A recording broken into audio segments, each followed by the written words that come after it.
I didn't say a word when they handed me that eviction notice.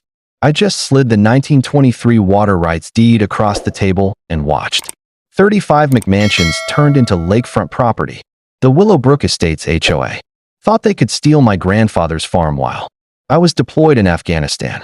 These pompous bureaucrats built their perfect suburban paradise on stolen land, complete with tennis outfit Karens patrolling in golf carts. What they didn't know, I'm an Army Corps engineer. That little earth dam on my property had been waiting 45 years for someone stupid enough to build downstream. The audacity was truly something to behold until the spillway gates opened and there, luxury development got its first taste of natural flooding. All this was going to be satisfying. Where are you watching from? Drop a comment below because you're about to witness the most beautiful HOA takedown involving federal water law and gravity. Let me introduce you to Jake Morrison. That's me, 34 years old, Army Corps of Engineers, and the third-generation owner of 47 acres of prime Texas land just outside Austin.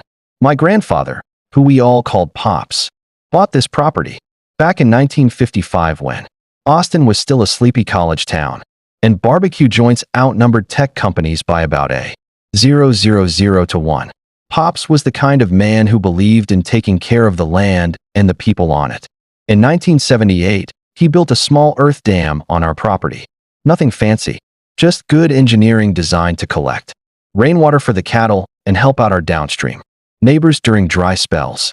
The Army Corps of Engineers even helped him with the design. Pops always said that someday the back 40 acres would be worth something special. But for now it was just beautiful rolling hills, where we ran cattle and I learned to hunt. Then came my 2 tours in Afghanistan, where I specialized in water management and infrastructure. Turns out building wells and managing water flow in a war zone teaches you a thing or two about how precious clean water really is and how quickly people will fight over it. While I was on my second deployment, Pops passed away. The property went into a trust managed by my well-meaning but overwhelmed sister, Sarah, who lives in California and knows about as much about Texas land law as I know about surfing. She hired a local property management company called Lanier Land Services to handle the taxes and upkeep. The property taxes got paid automatically. But here's the thing. Sarah never actually looked at the tax assessment. Big mistake. Enter our villain, Margaret Maggie Thornwell, 52 years old, president of Willowbrook Estates HOA, and the kind of woman who drives a white BMW X7 and treats tennis outfits like business attire. Maggie's got that particular brand of passive, aggressive sweetness that's Southern women perfect. Around age 45, you know, the kind where they'll smile while they're stabbing you in the back and somehow make it sound like they're doing you a favor. Maggie's married to City Councilman Rick Thornwell, which should tell you everything you need to know about how she gets things done. She's got a reputation for neighborhood beautification initiatives, which is fancy talk for forcing out anyone who doesn't fit her vision of suburban perfection. The smell of her expensive perfume can't quite mask the stench of cigarette smoke and entitlement that follows her around like a cloud. I came home from deployment in August 2025, ready to finally spend some real time on Pop's land. Drove down that familiar gravel road, past the old oak tree where I'd carved my initials as a kid, expecting to see the same rolling pastures and that little earth dam sparkling in the Texas sun. Instead, I found construction crews, concrete trucks, and survey stakes scattered across my back 40 like some kind of suburban invasion. The crunch of gravel under my boots felt different somehow, angrier. I could taste the dust and my own rising fury as I marched up to the construction foreman. "Sorry, buddy," he said, not looking sorry at all. "We got permits and everything. This is Willowbrook Estates property now." I called the police. Officer Martinez showed up and explained with obvious discomfort that the HOA had filed an adverse possession claim while I was overseas. Apparently, when nobody's actively using land for a certain period, and if you can prove you've been improving it, you can sometimes claim ownership. It's an old law designed to prevent land from sitting empty forever, but it's become a favorite tool of developers and HOAs looking to expand their empire. That's when Maggie appeared, riding up in her little golf cart like some kind of suburban warlord. Her voice had that syrupy sweetness that immediately made me want to check my wallet. "Your family abandoned this land, honey," she said, smiling like she was doing me a favor. We're just putting it to good use for the community. But here's what really got my blood boiling. I discovered that her construction crews had diverted the small creek that feeds Pop's Dam. The water level was dropping every single day, and with it, 45 years of careful water management that had helped our neighbors through droughts, floods, and everything in between. As I stood there watching the water level drop, Maggie's parting shot echoed in my ears. "You should have stayed closer to home, soldier boy." That's when I knew this wasn't just about land. It was war. I hired the first attorney I could find. Big mistake. This guy quoted me $85,000 just to challenge the zoning change. Turns out while I was serving my country, Maggie's husband, Rick, had pushed through an emergency zoning modification. My family's land went from agricultural pre-validation to residential development zone faster. And you can say conflict of interest. But here's where my Army Corps training came in handy. While that overpriced lawyer was shuffling papers and billing hours, I was digging through the county records like I was hunting for IEDs. And just like in Afghanistan, the devil was in the details. I found Pop's original 1978 dam construction permits. And they were beautiful. See, Pops didn't just build that dam himself. He worked directly with the Army Corps of Engineers for flood control and watershed management. That meant federal jurisdiction. And here's your first knowledge nugget. Any dam built with federal guidance creates federal jurisdiction that local HOAs can't override, period. The metallic taste of adrenaline hit my tongue as I realized what I'd found. This wasn't just a property dispute anymore. It was a federal case. But wait, it gets better. While I was photocopying permits at the courthouse, I stumbled across a 1923 water rights deed buried in the old records. My great-grandfather had purchased senior water rights to the entire Willow Creek wed. These rights were older than the city, older than the county's municipal water system, older than every single one of those McMansions sitting on my land. They weren't just stealing my property, they were stealing my water. Meanwhile, Maggie was busy playing the victim. She organized an emergency HOA meeting about the dangerous dam structure. Complete with a local news crew she'd obviously tipped off in advance. I watched her on the evening news, standing in front of her perfectly manicured lawn, talking about children's safety and neighborhood security. "We're just concerned about our children's safety," she said, dabbing at her eyes with a tissue. "That dam looks ready to burst, and we have families living right downstream." The funny thing about local news is they love a good story, but they're not always great with follow-up research. If they'd bothered to check, they would have found that my dam had passed its most recent safety inspection with flying colors. But Maggie wasn't done. She posted on the Nextdoor app, you know, that digital neighborhood watch where HOA presidents go to flex their petty authority. Her post warned about aggressive property disputes and unstable individuals in the area. She never mentioned my name, but she didn't have to. In a community that small, everyone knew exactly who she was talking about. The smell of diesel exhaust mixed with cedar pollen hung heavy in the August air as I stood on my front porch each evening watching their construction. Crews worked double shifts. They were racing to finish those houses before I could get any kind of legal injunction. Every night, I counted new foundation pours. Every night, the water level in Pop's Dam dropped another inch. That's when I called my old Army buddy Tony Riggs, who now works for the EPA Enforcement Division. 20 minutes on the phone with Tony taught me more about environmental law than 3 hours with that expensive attorney. Jake, Tony said, if they're diverting a natural waterway without federal permits, that's a Clean Water Act violation. And if your dam has federal jurisdiction, he didn't need to finish the sentence. I started documenting everything. Trail cameras around the property perimeter, time-stamped photos of every water diversion, flow measurements at 3 different points along the creek. My sister Sarah called from California, begging me to just take the money and walk away. But this wasn't about money anymore. It was about the crunch of gravel under construction, boots that had no business being on my land. It was about the sound of Maggie's heels clicking across courthouse marble during zoning hearings that should never have happened. It was about the bitter taste of courthouse coffee during research sessions that revealed just how deep this corruption went. But most of all, it was about that dam. Pops built it to help the community during dry spells. For 45 years, it had been a source of life for our neighbors downstream. Maggie's crew was turning it into a decorative pond for McMansions. Here's the thing about water rights in Texas. They're older than oil rights. older than mineral rights, and a hell of a lot harder to steal. But you have to know how to fight for them. As I stood there watching another concrete truck rumble past my kitchen window, I realized something important.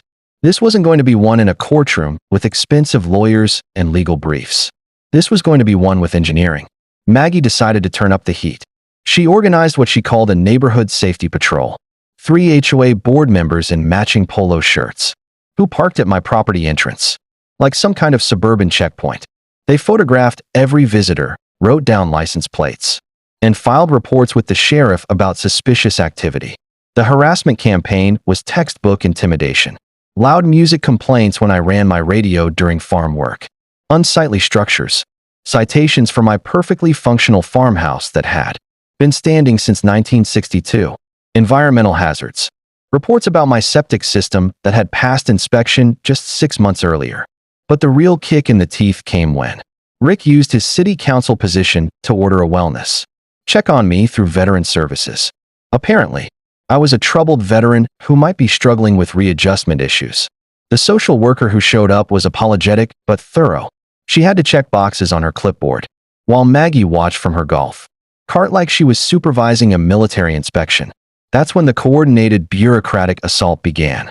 Building inspector, fire marshal, health department, and animal control all showed up on the same day like some kind of regulatory SWAT team.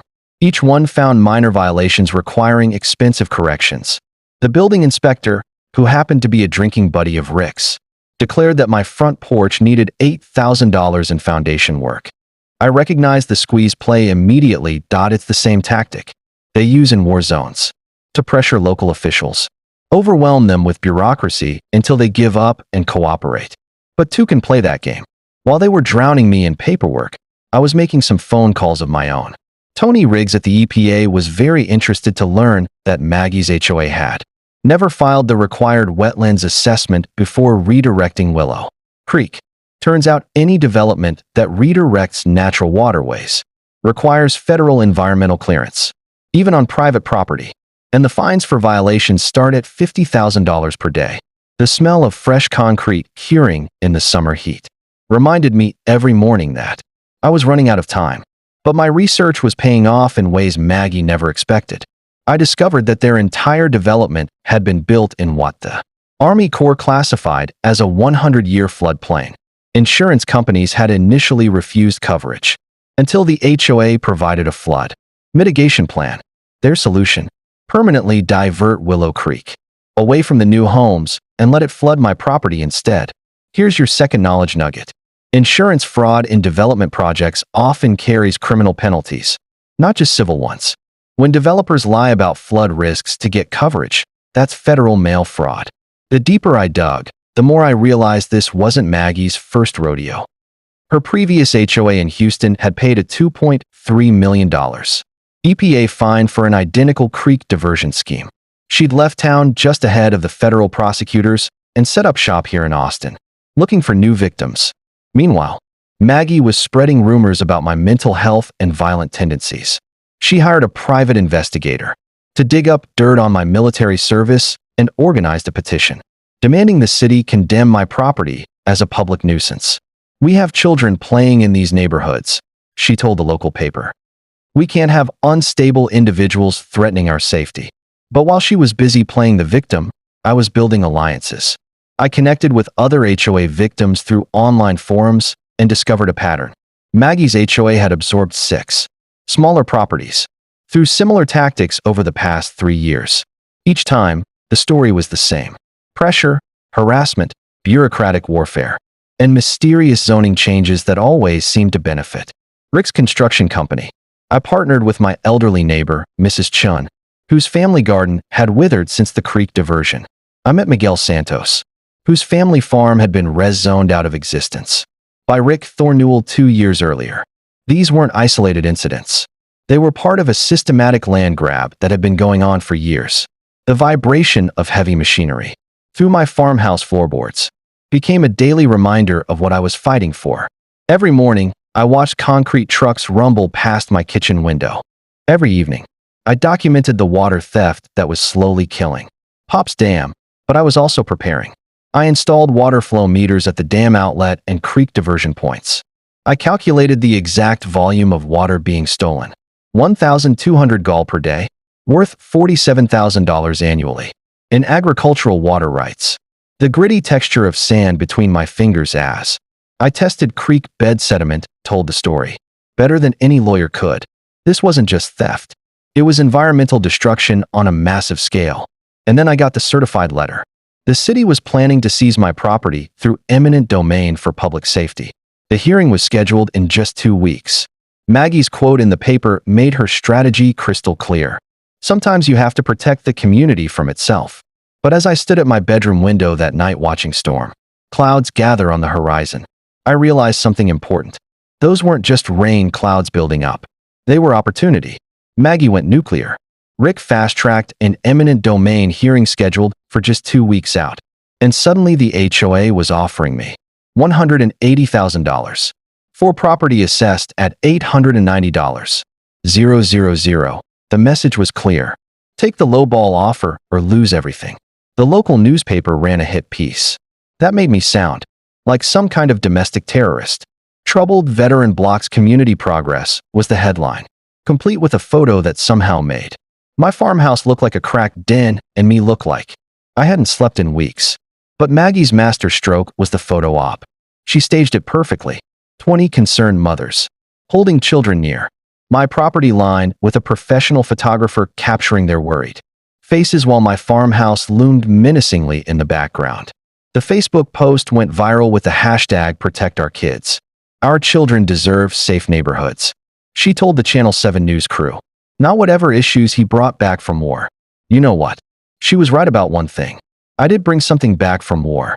I brought back the ability to recognize when someone's trying to steamroll you with propaganda and the engineering skills to do something about it. Tony Riggs called with information that changed everything. The EPA had already opened a federal investigation into Willow Creek diversions based on my initial complaint. But here's the kicker. Maggie's previous HOA in Houston faced that $2.3 million fine for the exact same scheme. Federal environmental crimes follow individuals, even when they move to new jurisdictions. While Maggie was playing the victim on social media, I was discovering that her entire financial house of cards was built on fraud. The HOA's construction loans were tied to inflated property values, and the banks had required guaranteed water access for loan approval. If those water rights reverted back to me, their rightful owner, the entire development would become financially underwater. The taste of bitter irony wasn't lost on me. They'd stolen my water to make their land valuable, and now their own greed was going to drown them. Maggie's panic was starting to show. She offered me $400,000 cash. No questions asked, 48-hour deadline. When I refused, she flew to California to approach my sister Sarah with some sob story about her brother's mental health issues. That backfired spectacularly. Sarah might not know Texas land law, but she knows her brother. She called me laughing. Jake, some crazy woman in tennis clothes, just offered to help with my troubled veteran brother. I told her if she contacts our family again, I'm calling the FBI. But while Maggie was busy making enemies, I was making allies. I partnered with environmental lawyer Amanda Cross, who specialized in pro bono water rights cases. Together, we formed a coalition with downstream farmers who'd been affected by the creek diversion. Miguel Santos brought historical documentation showing his family had used creek water for farming since 1887. Mrs. Chun provided photographs of her grandfather's garden from the 1940s, fed by the same creek that was now feeding Maggie's decorative water features. The local Audubon Society was particularly interested to learn that the creek diversion had destroyed critical nesting habitat for several protected bird species. Turns out killing protected wildlife while committing water theft tends to get federal attention real fast. During my nighttime reconnaissance, old habits from the Army, I discovered something beautiful. Pop's Dam wasn't just a simple earthwork structure. The original 1978 design included an emergency spillway system with hydraulic gates that hadn't been opened since 1982, the hollow echo of water flowing through those underground spillway channels during my midnight tests told me everything I needed to know. The mechanism was still functional, and it was designed for exactly this situation. Controlled flooding to restore natural water flow patterns. I calculated the water volume needed to restore Willow Creek to its original path. 2.8 million gallons. The dam was currently holding 3.1 million gallons thanks to recent rainfall. The math was perfect, but the timing had to be precise. Using my drone for aerial reconnaissance, I mapped the exact locations of those new home foundations. Relative to the original creek bed, 5 houses were built directly in the historical flood channel. 3 more had basements below the seasonal high water mark. Here's the beautiful part. The construction crews had installed decorative creek beds, using concrete and decorative stones. They looked pretty, but they weren't designed to handle actual water flow. Meanwhile, my spillway system was engineered by the Army Corps specifically for flood management. Then, Maggie made her biggest mistake. Her crew began installing permanent concrete barriers to completely block the original creek bed. This would make my spillway system useless and permanently destroy the downstream ecosystem. But it also gave me the perfect justification for what I was about to do. The Weather Service was predicting heavy September rains. Perfect seasonal cover for emergency dam maintenance. As I stood at those spillway controls at sunset, reading Pop's journal entry about helping neighbors during droughts, the decision crystallized. Time to open the gates. While digging through dusty courthouse records for the 3rd time that week, I found a misfiled document that changed everything. Buried behind a stack of 1979 tax assessments was the original agricultural flood management covenant from Pop's dam construction. The language was beautiful in its simplicity. Dam operators shall maintain natural seasonal flow patterns to preserve downstream agricultural water rights in perpetuity. This wasn't just permission to manage flooding. It was a legal obligation that superseded any HOA agreements or city ordinances. But Amanda Cross's investigation uncovered something even more damaging. The HOA's insurance applications contained flat-out lies. They'd claimed no seasonal flooding risk and permanent creek diversion approved by all agencies to secure $47 million in coverage. Here's your third knowledge nugget. Insurance fraud in development projects often carries criminal penalties, not just civil ones. When you lie to insurance companies about environmental risks, that's federal mail fraud with mandatory prison time. The deeper we dug, the more the whole scheme unraveled. Rick Thornwell's construction company wasn't just the contractor for the HOA development. He was the primary investor. Every house built on my stolen land put money directly in his pocket. And here's the kicker.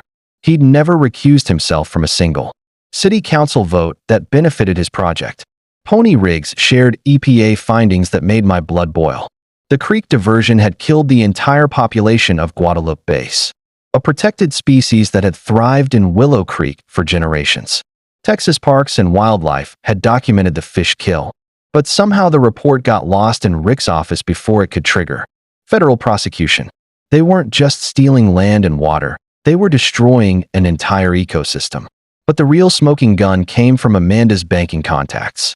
The construction loans were secured by fraudulent environmental assessments that claimed the creek diversion was a temporary construction measure. Banks were told the water would be returned to its natural flow once construction was complete. If those water rights reverted to me, the entire development would violate federal lending regulations. The banks could demand immediate, full repayment of $12 million in construction loans. That's when I found Pop's handwritten journals in the farmhouse attic. His 1980 entry broke my heart. Open spillway today helped the Santos farm and 3 others get through dry spell. That's what neighbors do. The dam was never about our family's profit. It was about community service, helping downstream neighbors survive droughts and managing floods to protect everyone in the watershed. Reading those journals, I realized what Maggie had really stolen. It wasn't just land or water. It was 45 years of community cooperation that my grandfather had built one neighbor at a time. My engineering analysis confirmed what I'd suspected. Maggie's creek diversion was creating an upstream flooding hazard. During heavy rains, the redirected water would back up into residential areas. The original creek bed had provided natural flood control for the entire watershed, and my spillway system was the only way to safely manage seasonal flooding. The timeline pressure was crushing. September rains were predicted to be the heaviest in 7 years. If I waited for the legal system to grind through appeals and federal investigations, natural flooding would happen anyway. potentially causing real property damage. But if I acted now, I could control the timing and intensity. A controlled spillway release would demonstrate natural flood patterns without endangering anyone while proving that the HOA development violated federal environmental law. Standing at those spillway controls at sunset, holding Pop's journal, the moral clarity hit me like a lightning bolt. This wasn't about revenge anymore. It was about restoring the natural order that had sustained this community for generations. Maggie had systematically destroyed the local farming community.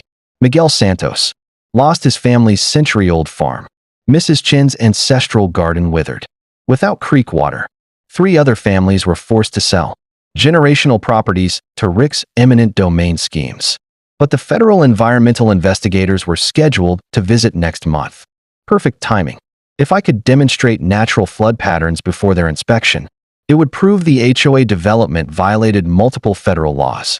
The musty smell of old hydraulic fluid and the dam control mechanisms reminded me that this equipment was built to last. Pops had designed it for exactly this moment, when someone would need to stand up for the creek and the community that depended on it. As storm clouds gathered on the horizon, I made the decision that would change everything.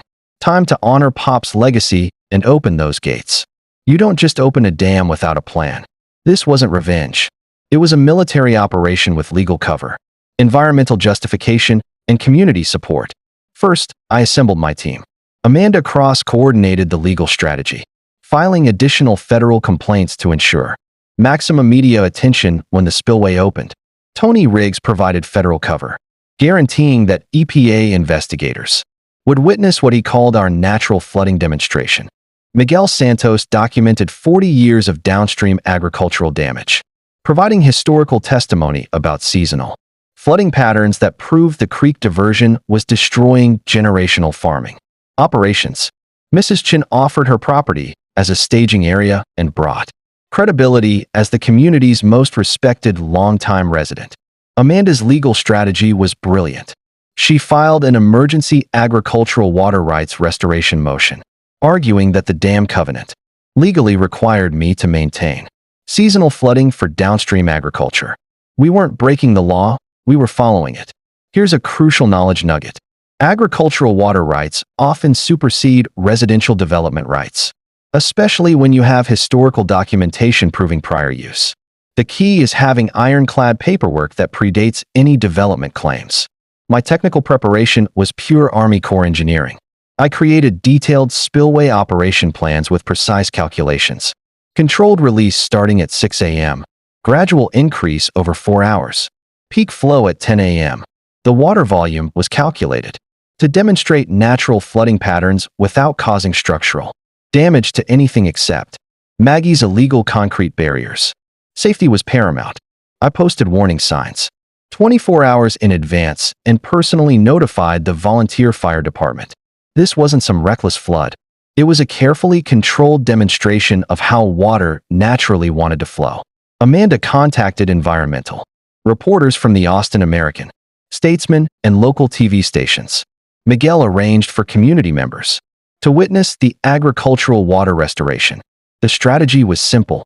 Control the narrative before Maggie could spin it as dangerous veteran terrorizes neighborhood.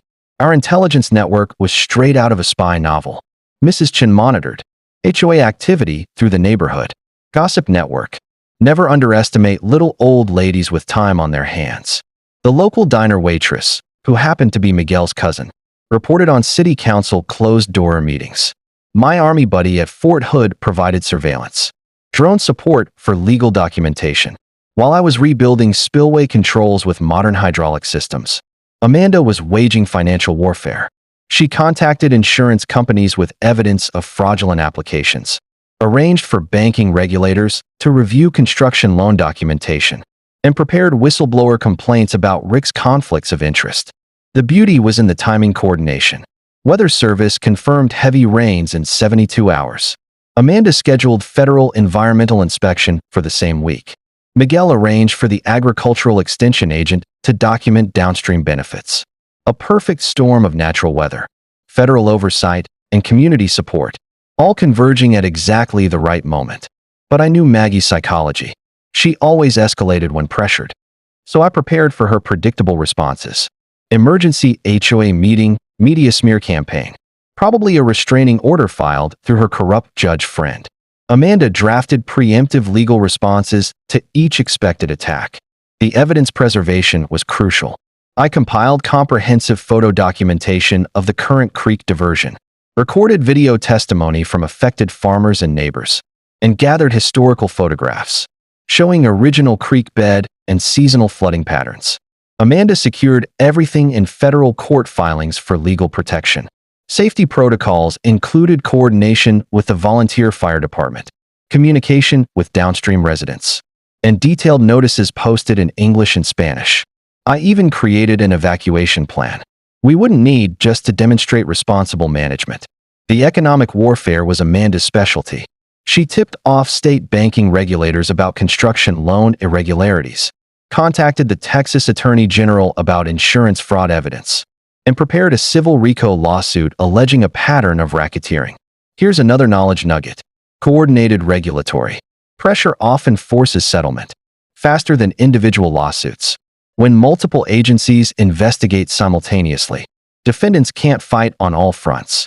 The smell of WD-40 and machine oil filled the evening air as I serviced all dam equipment and tested spillway gates under minimal flow. Everything worked perfectly. Pops had built this system to last. I stocked the farmhouse with supplies for a potential siege, knowing Maggie would try everything to stop me. Amanda filed protective court orders, preventing interference with lawful dam operations. We established secure communications using military-grade encrypted radio. As I stood at those controls for the final equipment check, watching storm clouds build on the horizon, everything felt aligned. Weather forecast confirmed heavy rains in 48 hours. Federal investigators would arrive in 36 hours. Maggie was scheduled for her morning show appearance in 24 hours, probably planning another attack on my character. The timing was perfect. Dawn tomorrow would bring justice, and 45 years of stolen water back to where it belonged.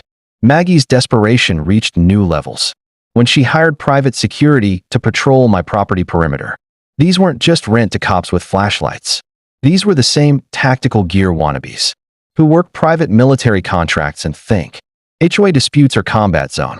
My trail cameras caught them, red-handed trying to sabotage the spillway control mechanisms. At 2 a.m., one genius was caught on video, attempting to jam concrete, mix into the hydraulic lines while his buddy served as lookout. Tony Riggs had tipped off the sheriff's department and deputy Rodriguez was waiting in the shadows when they made their move. The arrest was beautiful. Mr. Tactical Vest claimed they were protecting community infrastructure from an unstable individual. But it's hard to explain why you're carrying a bag of quickset concrete at 2 o'clock in the morning. Maggie's media blitz was even more desperate. She appeared on the Austin Morning Show wearing her Sunday best and speaking in that trembling voice politicians use when they want to look like victims. Veterans need mental health support, not weapons, she told the host, dabbing at her eyes with a tissue. This man learned to use water as a weapon in Afghanistan, and now he's threatening to wash away children's homes. Rick provided expert testimony as a city engineer about catastrophic dam failure risks, conveniently forgetting to mention that my dam had passed every safety inspection for 45 years. But while Maggie was playing victim on television, my surveillance training was paying dividends. I documented every sabotage attempt, every illegal entry, every piece of evidence that would later prove criminal conspiracy. Tony revealed that federal investigators had been wiretapping Rick's office phone as part of an ongoing corruption probe. These people were more desperate than I'd realized. The legal assault came next. Rick fast-tracked an emergency restraining order hearing for 6 a.m. the following morning, clearly hoping to catch us off guard. Judge Henry Walsh, Rick's golf buddy, who'd received $15,000 in campaign contributions from Rick's construction company, agreed to hear the emergency public safety motion. Amanda discovered the corruption connection and immediately filed for Walsh's recusal. But we knew the fix was in. If they couldn't stop the spillway opening legally, they'd stop it through a corrupt judge. Meanwhile, Maggie organized a neighborhood safety patrol to physically surround my property. 20 HOA residents showed up with folding chairs, coolers, and protect our kids signs. planning to live stream the spillway opening as environmental terrorism. The optics were perfect for her narrative. Suburban families with children versus dangerous veteran with a dam. But Miguel Santos had been busy too. He brought 30 farmers and families to support what we called agricultural water restoration. Mrs. Chan organized a counter-demonstration with historical photos, showing the creek in its natural state. Amanda arranged for Audubon Society and Sierra Club representatives to attend. Two competing narratives were about to collide. Veteran attacks, families versus community protects water rights. The technical sabotage escalated when security footage revealed someone had poured concrete mix into the spillway channel overnight, creating a blockage designed to cause actual flooding danger if I opened the gates. This wasn't just harassment. It was attempted murder disguised as vandalism. I worked through the night with a portable jackhammer, clearing the sabotage while documenting every chunk of concrete as evidence. The metallic taste of exhaustion mixed with fury as I realized how far they were willing to go. Rick used his city council emergency powers to declare my property an imminent public hazard, authorizing the fire department to secure the dangerous dam structure. Fire Chief Martinez, one of the few honest officials left in town, privately warned me that this was purely political. "Jake, you've got maybe 6 hours before they force me to intervene," he said. "Make it count." The insurance investigation breakthrough came at the perfect moment. Amanda's fraud reports triggered a state investigation, and the Texas Insurance Commission froze all HOA development insurance policies. Without valid insurance, the construction company faced immediate work stoppage. Financial pressure was finally hitting where it hurt: Maggie and Rick's wallets. Tony moved the EPA inspection up 24 hours due to credible sabotage reports. Federal agents were now en route, arriving at 8 a.m. If the spillway opened during their inspection, it would become federal evidence of proper water management. But Maggie's final gambit was the cruelest. She contacted Veterans Mental Health Services, claiming I'd made suicide threats and needed an involuntary psychiatric hold. The VA social worker arrived at my farmhouse at 5:30 a.m. just as I was preparing for the spillway operation. I had to convince her I was mentally competent while simultaneously preparing to flood a subdivision. Not exactly a normal Tuesday morning conversation. Sarah called from California, her voice breaking. "I can't lose my brother too. Please, Jake. This isn't what Pops would want." For a moment, I almost cracked. Then I found Pop's final journal entry about standing up to bullies, and my resolve hardened like concrete. Sometimes you have to flood the valley to save the creek.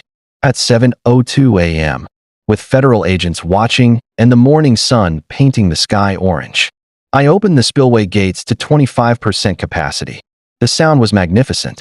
Not the violent rush of destruction, but the gentle whisper of water returning home. For the first time in 18 months, Willow Creek began flowing in its original bed, exactly where nature intended. Miguel Santos knelt beside the restored creek and cupped the clear water in his weathered hands, tears streaming down his face. "This is the water that fed my grandfather's farm for 60 years, he whispered. Maggie's reaction was immediate and predictable. She screamed at the federal agents to arrest the terrorist. Her carefully composed morning show demeanor cracking like cheap paint. EPA agent Sarah Kim calmly explained, "Ma'am, this gentleman has the legal right to operate his agricultural flood control system." But Maggie was live streaming on Facebook, her voice rising to near hysteria. "He's flooding our children's homes. This is what happens when we let unstable veterans have weapons." Except the water wasn't flooding anything. It was flowing exactly where it belonged in the original creek bed that her development had illegally blocked. Local news helicopters circled overhead, broadcasting the spillway operation live. The Austin American-Statesman reporter was interviewing downstream farmers about their restored water access when Maggie tried to hijack the interview. "This veteran is using military training to attack civilians," she shrieked. The reporter, clearly confused, asked, "Ma'am, the water is flowing in the original creek bed. How exactly is this an attack?" You could almost hear Maggie's narrative collapsing in real time. Rick was frantically calling Judge Walsh, screaming into his phone about property values and campaign contributions. "That psycho is destroying millions in property value," he yelled, apparently forgetting that Amanda was recording the Conversation from the courthouse steps. Here's a legal nugget for you. Texas is a one-party consent state, which means you only need one person's permission to record a phone conversation. And that person can be yourself. The engineering validation was beautiful. EPA agent Kim measured the water flow and confirmed it. Matched historical seasonal patterns exactly. Tony Riggs documented everything. This is how the creek flowed naturally before the 2022 diversion. Federal agencies prioritized natural water flow over development convenience. And we were proving that principle in real time. Mrs. Chin's garden. Irrigation system filled for the first time. In 18 months, 3 downstream farms reported restored water access to their stock ponds. The local diner owner brought coffee and homemade kolaches to everyone, saying, "My daddy farmed here. This is how it should be." Even some of Maggie's supporters began quietly, leaving as they realized no homes were actually flooded. Turns out it's hard to maintain righteous indignation when the disaster you're protesting is just water flowing where water naturally flows.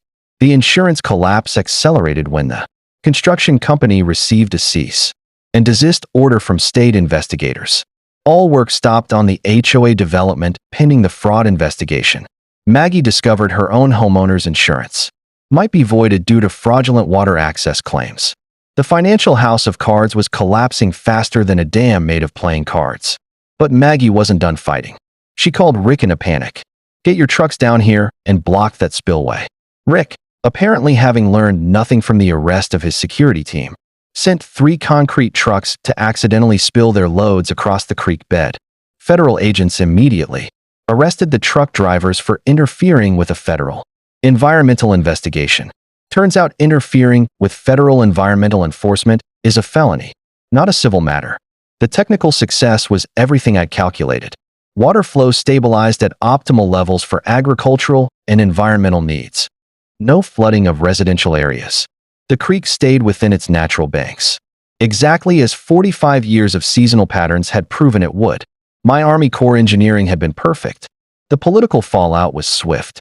City Councilman Martinez arrived and publicly demanded Rick's immediate resignation.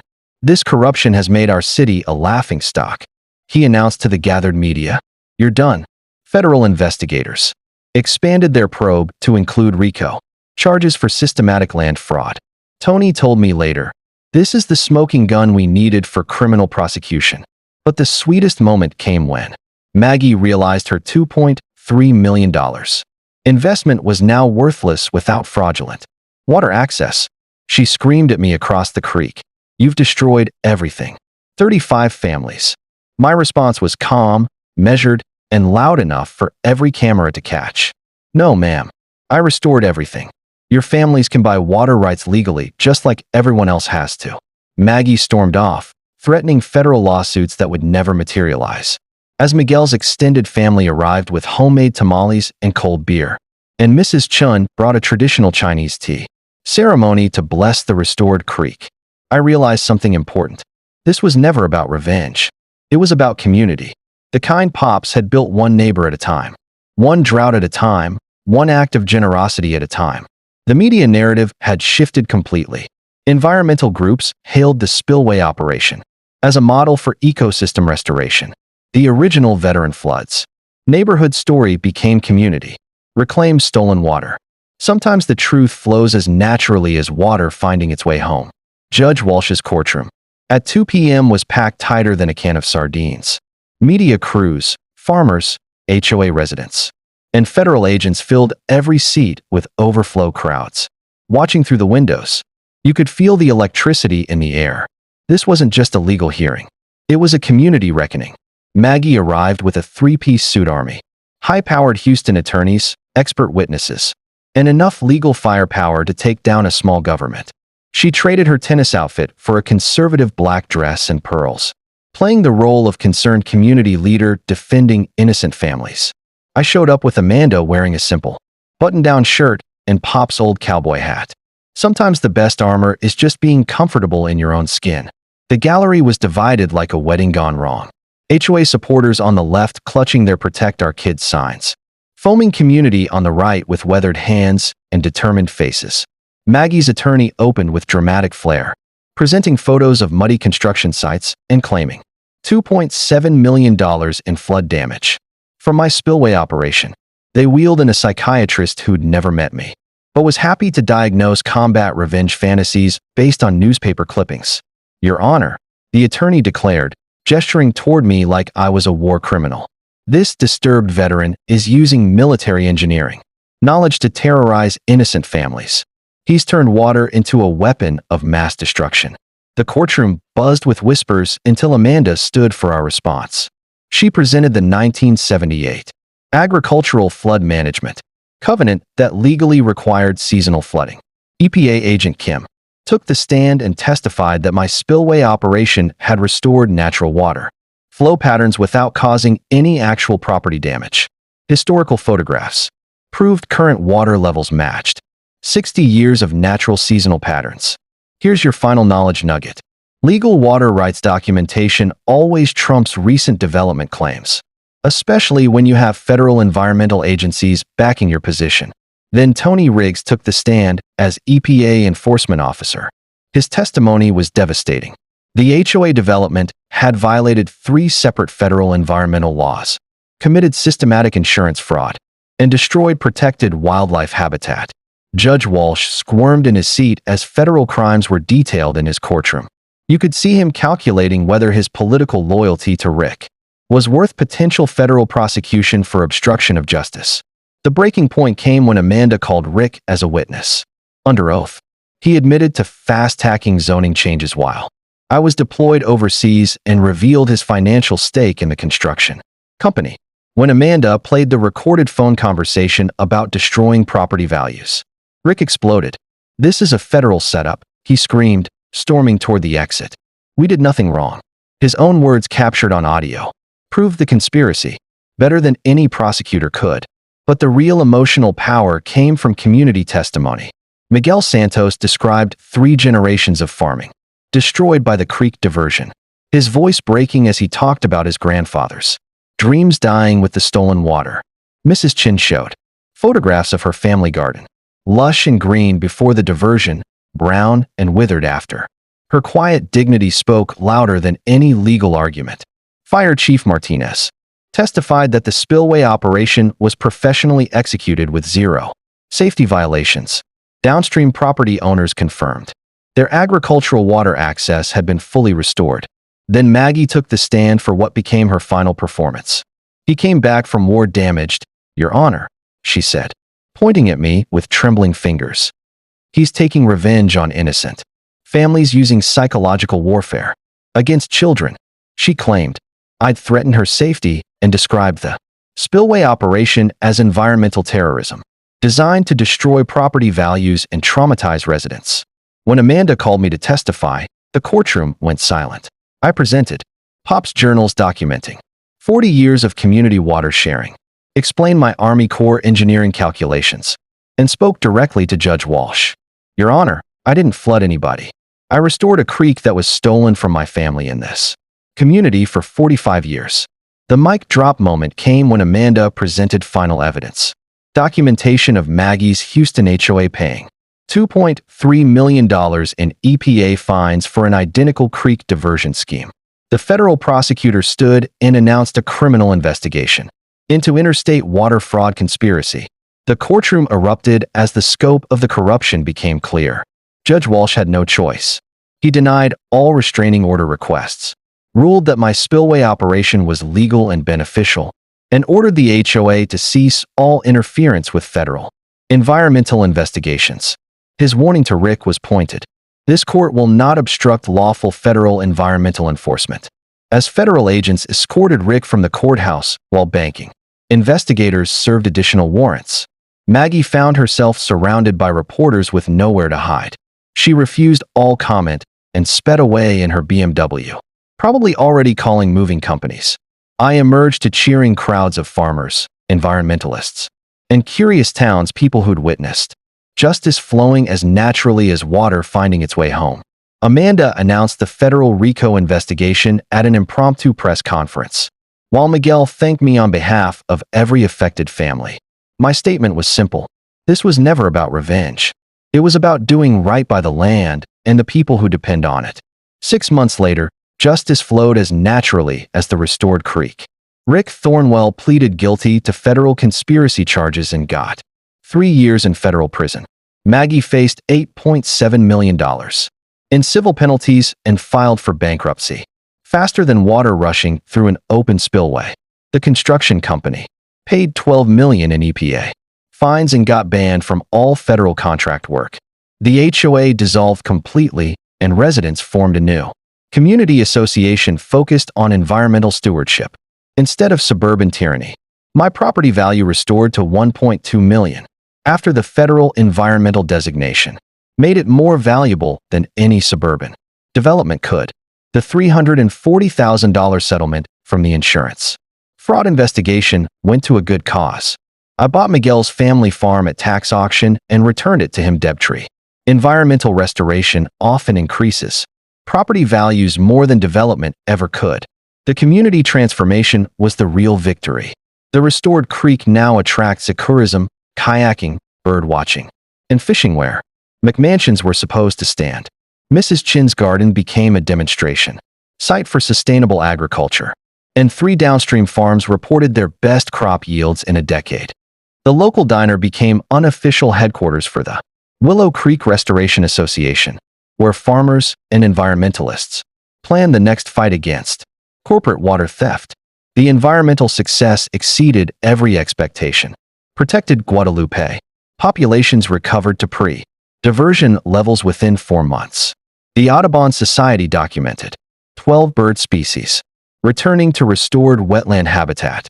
Texas Parks and Wildlife designated the creek as a critical wildlife corridor, ensuring permanent protection. My spillway operation became a case study in the Army Corps of Engineers training manual. Sometimes the best revenge is just doing your job correctly. Personally, I found peace I didn't know I was missing. I renovated Pop's farmhouse using sustainable construction techniques, and Sarah moved back from California to help manage our growing agrism business. Amanda and I, well, let's just say fighting environmental crime together creates a pretty strong bond. The ripple effects spread across Texas like water finding new channels. Environmental groups use the Willow Creek model to challenge illegal diversions statewide. Federal agencies cite our case in new water rights enforcement guidelines. I've become an unofficial consultant for communities, fighting HOA overreach, and the phone rings constantly. We established the Pops Morrison Environmental Scholarship for rural students studying water management. Miguel's daughter, Maria, was the first recipient, and she's now studying environmental engineering at UT Austin. She wants to protect waterheads across Texas from people like Maggie. The annual Creek Days Festival celebrates restoration and community resilience with local food, environmental education, and veteran support services. We raised money for a water rights legal defense fund that's already helped 6 other communities fight back against corporate theft. My favorite part, kids swimming in the creek where homes were supposed to be built, splashing in water that flows free because a community stood together. Every Sunday, I visit Pop's grave and bring creek water in a mason jar just like he used to do when he checked the flow after heavy rains. Thanks, Pops, I tell him. The creek's singing again, just like you said it would. The Legacy Project ensures this victory lasts forever. The Willow Creek Conservation Trust now owns development rights to the entire watershed, creating a permanent buffer zone that prevents future commercial development. No one will ever steal this water again. But here's the beautiful twist. Maggie's Houston HOA faced federal RICO prosecution based on our case. 147 families across 3 states filed similar water rights restoration lawsuits. What started as one veteran's fight became a movement for environmental justice nationwide. From my porch each evening, watching that creek flow exactly where it belongs, I'm reminded that some fights are worth everything you've got. Sometimes you have to flood the valley to save the creek. But you don't do it alone. You do it with your community, your neighbors, and people who believe clean water belongs to everyone, not just whoever has the best lawyers and the most corrupt city council connections. If you're fighting HOA overreach, environmental destruction, or bureaucratic bullying, don't give up. Document everything. Find allies. And remember, The law is on your side when you're protecting the land for future generations. Drop a comment and tell me your HOA nightmare story. I read every single one and reply when I can, because these fights are easier when we support each other. Hit subscribe if you want more stories about communities fighting back against corruption and winning. And remember, your voice matters, your vote matters, and your creek matters, too. Next week, I'm telling you about the city that tried to steal my neighbor's solar farm. So, she cut power to City Hall during the mayor's wedding reception. That's a story about a different kind of power, and how one engineer turned the lights out. On municipal corruption, water finds a way, justice finds a way, and communities that fight together win together. Willow Creek flows free, y'all, and it always will.